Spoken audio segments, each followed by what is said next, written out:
Et j'ai encore le privilège de pouvoir prêcher l'Évangile. Toujours, je trouve, le message d'actualité, c'est de prêcher l'Évangile.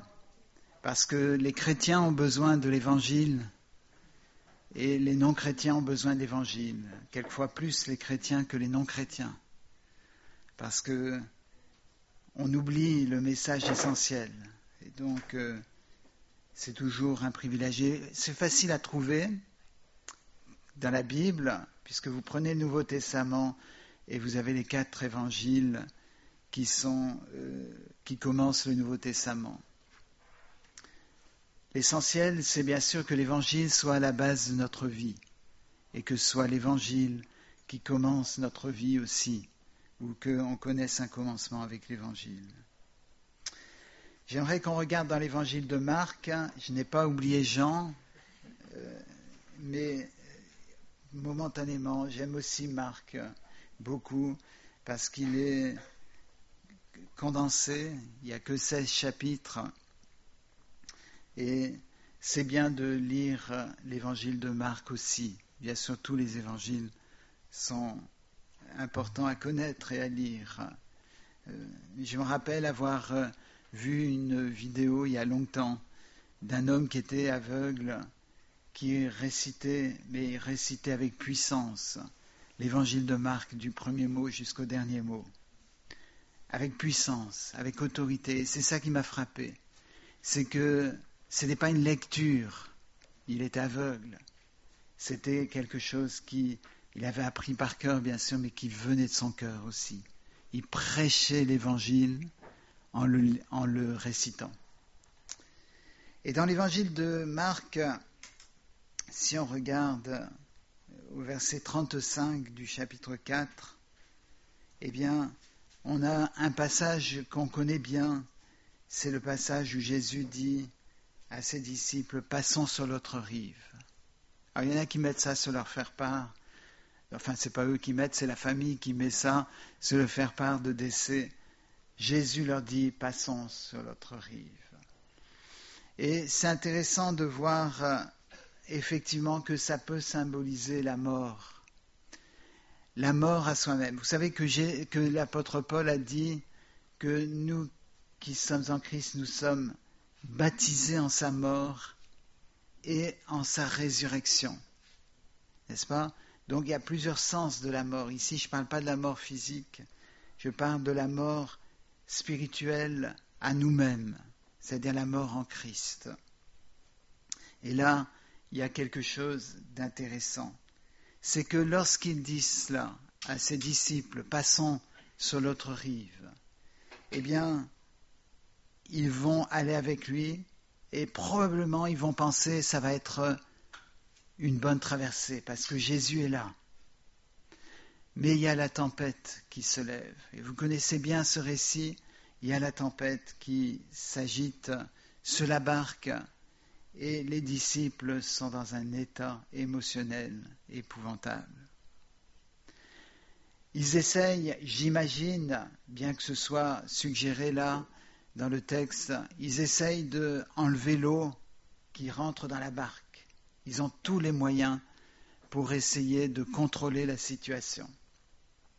Et mes amis, vous serez d'accord que quand nous paniquons, on essaye tout un tas de choses qui vont nous sauver. Et peut-être vous avez essayé vous-même de régler certaines situations parce qu'il y avait la tempête et vous voyez que la barque prend l'eau, que vous allez couler, que vous allez périr. Et on a ce merveilleux témoignage que Jésus est là dans la barque et lui il dort. Il est dit ici dans la traduction que j'ai qu'il dormait sur l'oreiller. Et c'est très frappant. Il devait peut-être avoir les pieds dans l'eau. Il était secoué, le corps était secoué, et il y a un mécanisme qui fait que quand on se trouve dans ce genre de situation et qu'on dort, eh bien on se réveille spontanément. D'accord ? C'est un réflexe de survie. Jésus pas du tout. Pas besoin de ça. Il dormait profondément. Il dormait profondément parce qu'il savait que sa vie était dans les mains de Dieu. Est-ce que vous savez ce matin que votre vie est dans les mains de Dieu? Est-ce que vous êtes tranquille, même quand vous passez par des moments difficiles, par des moments d'épreuve, par des moments où ça semble être plutôt la mort que la vie? Est-ce que vous pouvez être comme Jésus? Peut-être pas. Alors les disciples, si vous êtes comme eux, eh bien, ils ont paniqué dans tous les sens et ils sont allés voir Jésus et ils l'ont réveillé avec des reproches. Ne vois-tu pas que nous périssons? Et on est souvent avec nos reproches envers Jésus, envers Dieu. Mais enfin, tu vois quand même ce que je traverse. Tu vois pourquoi tu ne fais pas quelque chose pour moi. Mais peut-être que le Seigneur veut faire quelque chose que tu ne soupçonnes pas. Il veut faire quelque chose de beaucoup plus profond que juste te tirer de la tempête, de juste te tirer de cet état de panique ou de mal-être. Le Seigneur Jésus a quelque chose de puissant pour toi.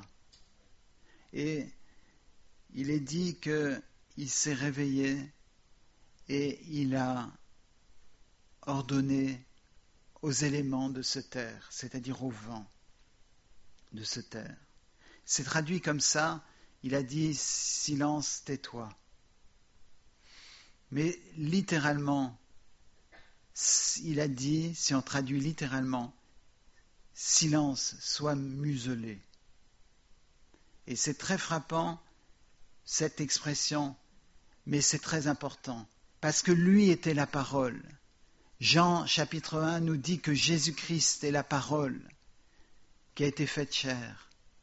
Elle habitait parmi nous, pleine de grâce et de vérité. Et c'est cette parole qui empêche à la mer de s'exprimer, au vent de s'exprimer, à la tempête de s'exprimer. C'est cette parole qui muselle, qui empêche de parler la mer et le vent et la tempête. Et est-ce que la parole de Dieu agit dans ta vie pour avoir l'autorité qui muselle toutes les autres voix? Parce que si Jésus a dit à la tempête « silence, tais-toi », c'est que la tempête est en train de parler, elle est en train de s'exprimer, elle est en train d'agir sur les disciples pour les conduire à des comportements de panique, pour les conduire à des comportements de crainte, à des comportements dans tous les sens, n'est-ce pas? Des comportements qui conduisent à la mort. Est-ce que la parole vivante de Christ peut dire avec autorité dans nos vies « silence, tais-toi » à toutes les voix qui s'adressent à nous pour nous faire croire que nous allons mourir? Est-ce qu'on a entendu cette parole? Il y a un passage dans Éphésiens 4, verset 8, qui dit, c'est mal traduit souvent, mais il est dit réellement, textuellement, que le Seigneur est venu amener la captivité en captivité. Il est dit dans la traduction souvent qu'il a amené des hommes captifs, mais ce n'est pas ça. Jésus a amené la captivité en captivité. Il a autorité sur la captivité. Et il enlève la captivité de nos vies. Il muselle ceux qui nous muselaient, ceux qui nous empêchaient de prononcer les paroles du Seigneur, parce qu'ils auraient pu laisser le Seigneur dormir et dire au nom de Jésus, la tempête doit se taire. Mais ils n'ont pas pu dire ça, parce que ils étaient comme muselés. Et le Seigneur a donné l'ordre à la tempête, mais il a donné l'ordre aussi à ses disciples d'être libérés de cette impossibilité à prononcer les paroles qui pouvaient libérer la barque et les disciples. Est-ce que dans nos vies, on a cette parole? Est-ce qu'on a dans nos vies cette captivité qui est captive? Elle ne peut plus agir, la captivité agit sur nous, mais elle ne peut plus agir parce que Jésus a donné la parole qui la rendait captive. Et quand ils arrivent de l'autre côté, c'est pas le repos, c'est pas la tranquillité, c'est pas un moment où le Seigneur dit allez, on va se reposer sur la plage, on va se reposer sur le bord du lac, on va manger. Alors, ils espéraient peut-être ça. Jésus n'a pas dit on va se remettre des émotions que vous avez eues, hein, vous avez eu peur, hein, faut se décontracter maintenant. Ils arrivent dans un endroit où Jésus, en quelque sorte, avait un rendez-vous. Et la personne avec qui il avait un rendez-vous, c'est un démoniaque. Un homme, Matthieu nous dit qu'il y en avait deux en fait, mais il semble qu'il n'y en ait qu'un qui a été délivré, puisque ici les autres évangiles qui mentionnent ce récit parlent d'un démoniaque. Et cet homme était enchaîné dans les sépulcres. Les gens l'avaient enchaîné, la société, la municipalité l'avait enchaîné dans les sépulcres parce qu'il était dangereux. Et mes amis, ça symbolise la loi. La loi nous enchaîne et elle a raison de le faire. La société avait raison de le faire. Mais cet homme était lié par des chaînes et il était mis dans les sépulcres à cause d'un esprit qui le contrôlait. Et un esprit, c'est comme le vent, n'est-ce pas? C'est quelque chose qu'on ne voit pas mais qui agit sur nous pour nous détruire si c'est un mauvais esprit. Le vent, si je vous demandais une définition du vent, vous pourriez probablement pas me donner une définition du vent. Vous diriez, le vent, c'est les feuilles qui bougent, c'est les arbres qui se plient, etc. Vous allez définir le vent par ses effets. Eh bien ici, c'est la même chose. Un mauvais esprit, on ne comprend pas bien ce que c'est. Mais on voyait les effets sur la vie de cet homme. Il se faisait du mal, il vivait dans les sépulcres, et il fallait l'enchaîner parce qu'il était trop fort à cause de ces mauvais esprits. Le Seigneur est intervenu de la même façon qu'il est intervenu avec le vent. Il est intervenu pour ordonner que cet homme soit libéré de ces chaînes. Mais il ne s'agissait pas des chaînes physiques, parce que ces chaînes physiques que les gens avaient mis étaient nécessaires, mais il les cassait de toute façon. Jésus n'est pas venu pour abolir la loi, il n'est pas venu pour nous libérer des chaînes de la loi, mais ces chaînes de la loi est là pour nous empêcher de faire des actes qui pourraient être graves, n'est-ce pas? Et donc les chaînes étaient autour de lui pour l'empêcher de faire du mal, pour l'empêcher de tuer. Mais Jésus n'a pas libéré cet homme de ces chaînes-là, parce que de toute façon il s'en libérait. Et les hommes et les femmes qui sont liés par la loi, eh bien, quelquefois ils sont plus forts que ces chaînes de la loi qui les entourent, qui les lient, et ils s'en libèrent par eux-mêmes. Mais Jésus est venu pas pour traiter le symptôme, il est venu pour libérer la personne fondamentalement. Et il a prononcé quelques paroles qui avaient autorité sur cet homme qui était lié par les mauvais esprits. Et cet homme était libre. Le message de l'Évangile, c'est un message de libération comme on l'a entendu dimanche dernier. Et c'est un message de libération instantanée quand il s'agit du salut. Si vous êtes lié par des chaînes, parce qu'on a dû mettre des chaînes autour de vous. La loi, de toute façon, constitue des chaînes. Vous avez les gens qui sont très attirés par certaines choses, n'est-ce pas? Il faut des chaînes pour les empêcher de faire ces choses-là. Est-ce que vous avez été libérés de la puissance qui vous amène à faire ces actes-là? Est-ce que vous pouvez dire, j'ai rencontré Jésus, j'ai entendu la parole qui m'a libéré, la parole de vie qui m'a libéré? Ou est-ce que vous êtes encore troublé? Est-ce que vous êtes encore tourmenté? Et vous n'avez pas entendu, vous n'avez pas fait cette rencontre avec Jésus-Christ. Donc voilà ce qui arrive aux disciples lorsque Jésus leur dit « Allons sur l'autre rive ». Ce n'est pas du repos, c'était l'agitation, c'était les démons qui se manifestent. Mais au-delà de ça, au-dessus de ça, il y a la puissance de Jésus qui libère.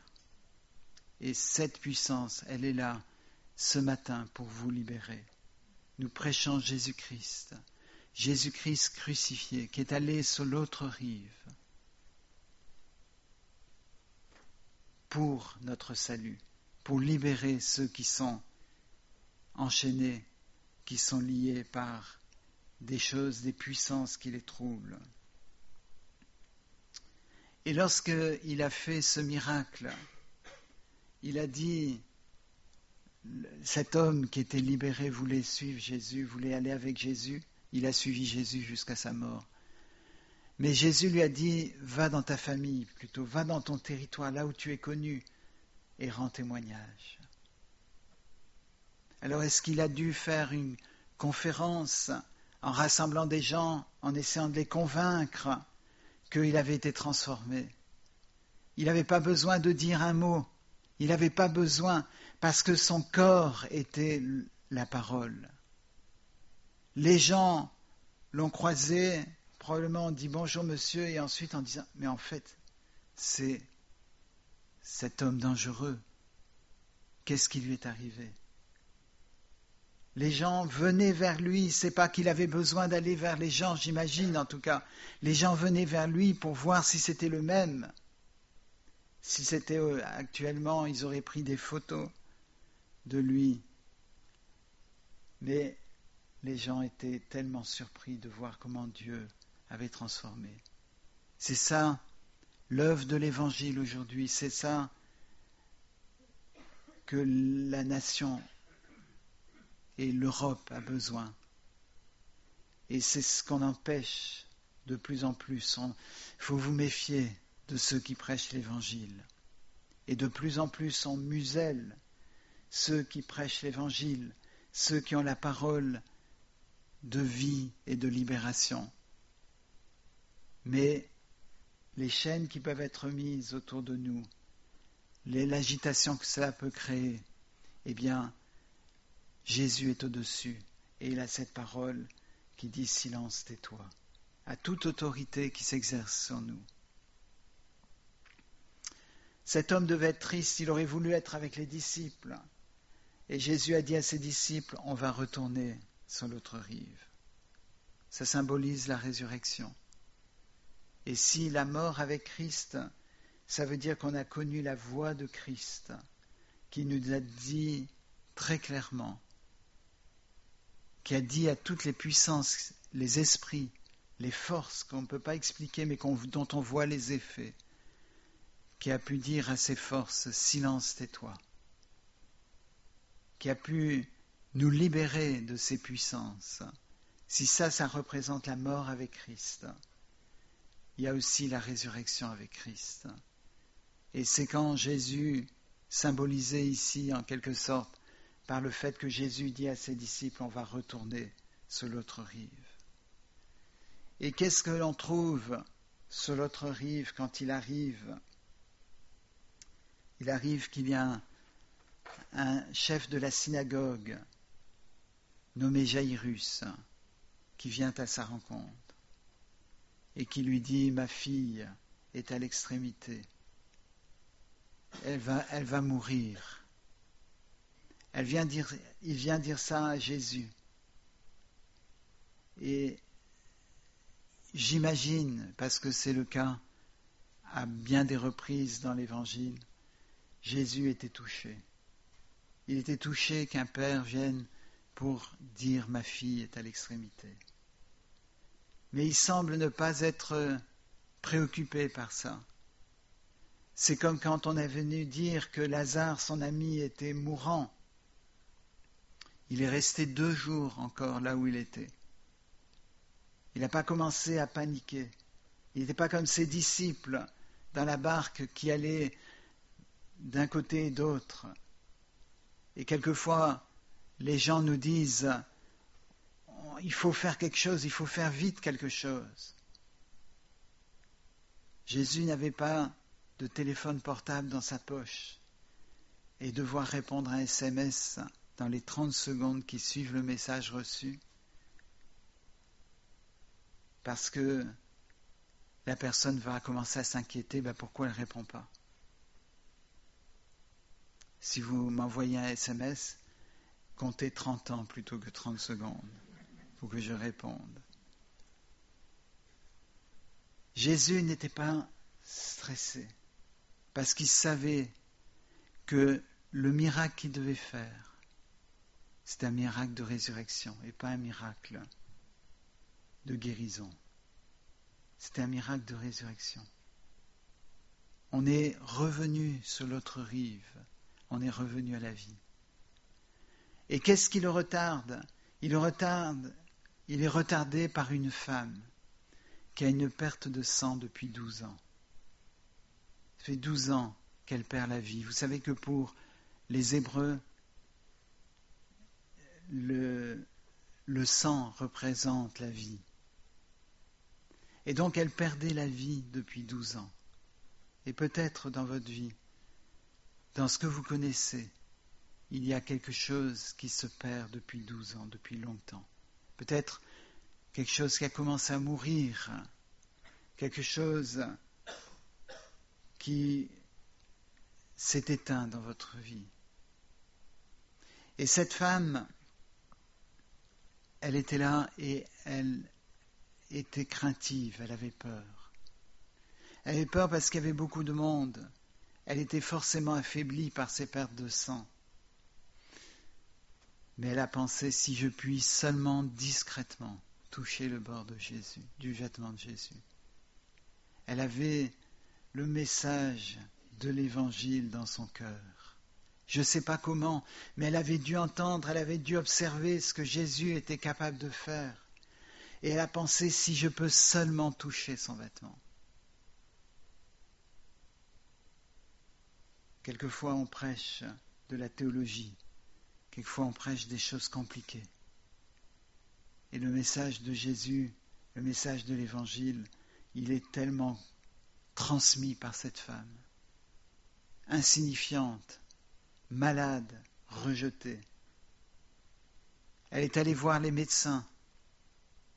Les médecins l'ont couverte de chaînes, non pas littéralement cette fois-ci, mais ils ont mis des choses pour remédier.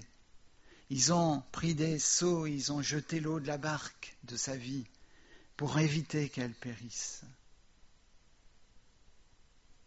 Les médecins ont donné des traitements, mais il n'y avait rien qui marchait. Et l'espérance de cette femme devait être très faible après 12 ans de souffrance comme ça. Elle a touché discrètement, parce qu'elle ne voulait pas que ce soit connu. Je me rappelle moi-même, lorsque le Seigneur a commencé à toucher mon cœur, je ne voulais pas que ce soit connu. Je voulais donner ma vie au Seigneur. Je voulais suivre le Seigneur, mais que ce ne soit pas connu. Évidemment, ce n'était pas possible. Elle a touché le vêtement de Jésus, et Jésus a dit « Quelqu'un m'a touché ». Alors dans Marc, il est dit, ses disciples lui dirent « Mais Seigneur, tu vois bien qu'il y a une foule autour de toi, les gens te pressent, etc. Pourquoi dis-tu que quelqu'un t'a touché? Il y a plein de gens qui t'ont touché. » Non, il y a une personne qui l'avait touché. Et ce passage est important, parce que il fallait que cette femme touche Jésus. On va voir la suite avec la fille de Jaïrus. Ce qui s'est fait n'était pas à condition que la fille de Jaïrus fasse quelque chose parce qu'elle était morte. Mais dans la résurrection, dans la vie de résurrection, il y a quelque chose que l'on doit faire. Et ici, c'était toucher le vêtement de Jésus. Est-ce que ce matin, vous voulez toucher le vêtement de Jésus? Vous allez dire, mais Jésus, il est plus sur la terre depuis 2000 ans. Jésus est ici ce matin. Il est ici et il veut vous parler. Et il veut vous dire qu'il est touché par le fait que vous vouliez le toucher. Et si c'est le cas, alors il va savoir que quelqu'un l'a touché. On va dire, oui, mais l'église, il y avait une cinquantaine de personnes à l'église. Tout le monde t'a touché. Et Jésus va dire, non, il y a une personne qui m'a touché. Il y a une personne qui a touché Jésus particulièrement ce matin. Il le saura. Peut-être ce sera 2, 3 personnes. Mais c'est quelqu'un qui va faire la démarche de dire, Seigneur, je veux spirituellement, je veux toucher ton vêtement. Elle a été guérie. Mais Jésus n'est pas allé voir en secret cette femme en disant, écoute, je comprends que tu as peur. Donc, rentre chez toi. Il lui a fait dire publiquement. Il lui a fait dire, oh, là j'ai tendance à dire, Jésus, tu devrais être comme moi je dirais plutôt, je comprends que tu as peur, tu es guéri, rentre chez toi. Mais Jésus a voulu qu'elle confesse, qu'elle le dise devant tout le monde, ce qui s'était passé. Et c'est peut-être ce que le Seigneur vous demande de faire. Vous voulez tenir secret ce que le Seigneur a fait, mais le Seigneur vous demande de le dire. Ça se voit si on vous connaissait avant, vous étiez sans vie, et là d'un seul coup vous avez obtenu la guérison, il y a la joie, ça se voit, mais il faut le dire, parce que il est la parole. Il est la parole, et il veut que vous puissiez prononcer ces paroles de délivrance. Il veut que vous puissiez donner ce témoignage, mais ça doit se voir bien sûr dans vos vies au préalable. Ensuite, retardé par la foule, il arrive chez Jaïrus. Et chez Jaïrus, il trouve une ambiance de pleurs. Je crois que c'était en grande partie des pleureuses professionnelles qui étaient louées pour les enterrements, qui venaient faire du bruit en pleurant, etc. Ça donnait une ambiance de deuil. Probablement des gens qui n'étaient pas tristes. Mais il y avait aussi, bien sûr, les parents qui étaient tristes parce que la petite fille était morte. Et Jésus a dit, elle dort. Il avait dit ça pour Lazare aussi, alors qu'il savait qu'il était mort. Mais c'est parce que pour Jésus, la mort physique, ça n'est pas la mort. Vous savez que dans le Jardin d'Éden, c'est là où le diable a changé la définition de la mort. Il a dit, Dieu vous a dit que si vous mangez le fruit, vous mourrez. Le jour où vous mangez le fruit, vous mourrez. Il a dit, vous ne mourrez pas. Et il parlait de la mort physique. Dieu parlait de la mort spirituelle. Le péché nous fait mourir spirituellement. Mais ils ne sont pas morts physiquement ce jour-là. Ils sont morts spirituellement. Et la mort physique n'est pas la mort pour Jésus. Pour Lazare, il a dit, cette maladie n'est pas à la mort. Pourtant, il savait que Lazare allait mourir. Il a dit, c'est pour la manifestation de la gloire de Dieu. Et Ici, c'est la même chose.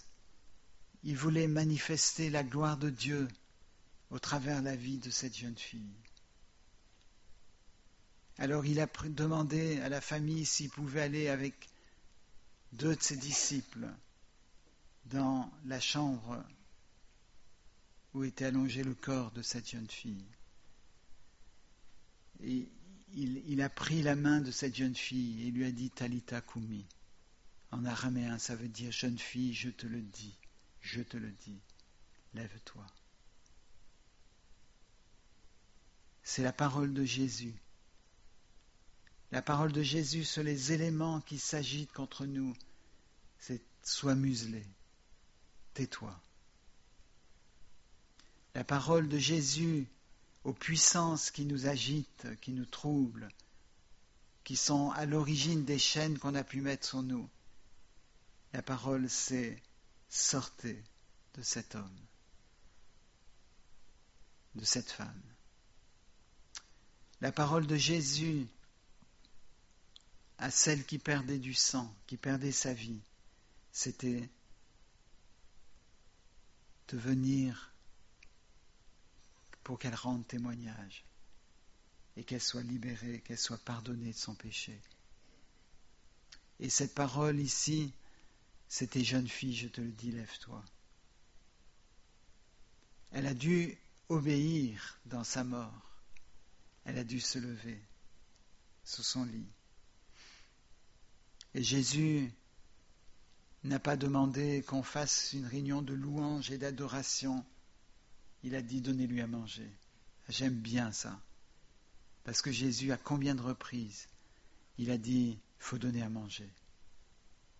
Il y a des gens qui pensent que la vie spirituelle, c'est une vie d'ascète, où on va se priver de tout.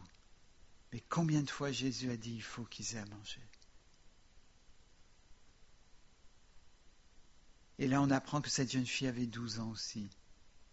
La femme avait perdu le sang pendant 12 ans, et cette jeune fille avait 12 ans, et le Seigneur l'a ressuscitée. Et ce matin, peut-être c'est la situation dans laquelle on a besoin, on se trouve et on a besoin d'entendre la voix de Jésus qui nous dit, jeune fille, jeune homme, ou homme, femme, lève-toi. Est-ce qu'on est prêt à se lever sous l'ordre de Jésus? Est-ce on peut témoigner qu'on est mort avec Christ, que les puissances qui nous troublaient se sont tues, elles ont été muselées, que Jésus nous a libérés de cette perte de sang, cette perte de vie spirituelle, et il nous a donné la vie de résurrection. Il a dit à Marthe, je suis la résurrection et la vie. Et il lui a demandé, crois-tu cela? Est-ce que tu crois ça? Et Marthe, qui était rationnelle, elle a dit, oui Seigneur, je crois que tu es le Fils de Dieu. Et c'est sur la base de cette confession, cette verbalisation, le fait de prononcer de tout son cœur, oui Seigneur, je crois que tu es le Fils de Dieu, que la libération de son frère pouvait être faite, de Lazare. Et c'est la même chose pour nous ce matin, sur la base de ce que l'on avait déclaré, alors qu'on voulait le secret, mais le Seigneur demande qu'on le déclare. Eh bien, sur la base de cette déclaration du fond du cœur, premièrement, peut-être chez soi, puis après en le disant à d'autres, en disant à des gens qui sont dans l'Église, qui sont affermis en Christ, eh bien moi je veux suivre le Seigneur, je veux donner ma vie au Seigneur, je veux entendre le Seigneur qui s'exprime, je veux que tout ce qui muselle la parole de Dieu soit enlevé, que toutes les voix, les choses que j'ai entendues, qui m'ont maudit, qui m'ont fait du mal, qui m'ont blessé, qui m'ont lié, qui m'ont meurtri, soient muselées, toutes ces voix-là soient muselées pour que la parole de Dieu s'exerce dans ma vie. Est-ce que ce matin, est-ce que vous êtes prêts à ça? Est-ce que vous êtes prêts à demander au Seigneur de venir dans votre vie, et il le fera. Le Dieu de l'Évangile, c'est le même aujourd'hui, c'est Jésus. Mais Jésus qui est mort et qui est ressuscité, qui est passé de l'autre rive, et il est revenu à la vie, revenu à la rive initiale, pour vous et pour moi. Alors on va prier, et juste pendant ce moment de prière dans votre cœur, demandez au Seigneur ce que vous avez demandé au Seigneur. Je ne vais pas dire, imaginez que Jésus est ici. Il est ici. Il n'y a pas besoin d'imagination. Il est ici. Il n'est pas en chair et os, mais son esprit est à l'œuvre. Le vent, vous ne le définissez pas, sauf si vous êtes physicien. Vous ne pouvez pas trouver. Mais vous allez dire, je sais qu'il y a du vent quand je vois les arbres qui bougent. Eh bien, je sais qu'il y a l'Esprit de Dieu quand on voit les cœurs des hommes et des femmes qui sont touchés par la grâce de Dieu. Et l'Esprit de Dieu rend Jésus présent. Et ce matin, est-ce que vous allez répondre dans votre cœur, dans le silence de votre cœur? Oui, Seigneur, j'ai besoin que tu agisses parce que je suis dans la barque et je suis en train de couler. Oui, Seigneur, j'ai besoin d'agir parce qu'il y a des puissances dans ma vie qui s'exercent sur moi. Et je suis lié. J'ai essayé de me contrôler avec des chaînes, mais toutes les chaînes ont cassé. Ou bien, oui, Seigneur, ça fait 12 ans que je perds du sang. Pas physiquement, mais ma vie se perd depuis tant d'années. Et j'ai besoin de toucher le bord de ton vêtement. Ou Seigneur, je suis mort et j'ai besoin de la résurrection. On va prier dans vos cœurs. Faites appel à Jésus. Il est la réponse pour l'humanité aujourd'hui. Seigneur, je te demande d'agir dans les vies, d'agir dans ma vie premièrement, par le Saint-Esprit. Seigneur, que ta puissance se manifeste et que, Seigneur, chacun voit la libération, voit que la captivité dans laquelle elle se trouve, chaque personne voit que la captivité dans laquelle elle se trouve est emmenée captif par Jésus-Christ, de sorte à ce que la personne devienne libre. Seigneur, tu n'enlèves pas les chaînes de la loi, mais tu enlèves ce qui fait que la loi constitue une chaîne. Seigneur, tu enlèves le péché, tu enlèves les esprits qui nous troublent. Et Seigneur, tu donnes aussi la guérison de la perte de vie.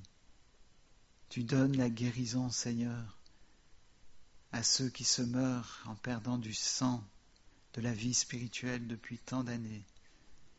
Et Seigneur, tu donnes la résurrection à ceux qui sont morts. Fais cette œuvre, Seigneur, dans nos vies à chacun, afin que l'Église, alors que cette année nouvelle, cette année académique commence, Seigneur, nous voulons voir des miracles, Seigneur, des vies transformées, afin ces personnes n'aient pas besoin de rendre témoignage, parce que ça se voit, mais que leurs paroles de témoignage puissent expliquer pourquoi ça se voit et pointer les regards des autres vers Jésus, celui qui est l'auteur des miracles. Amen.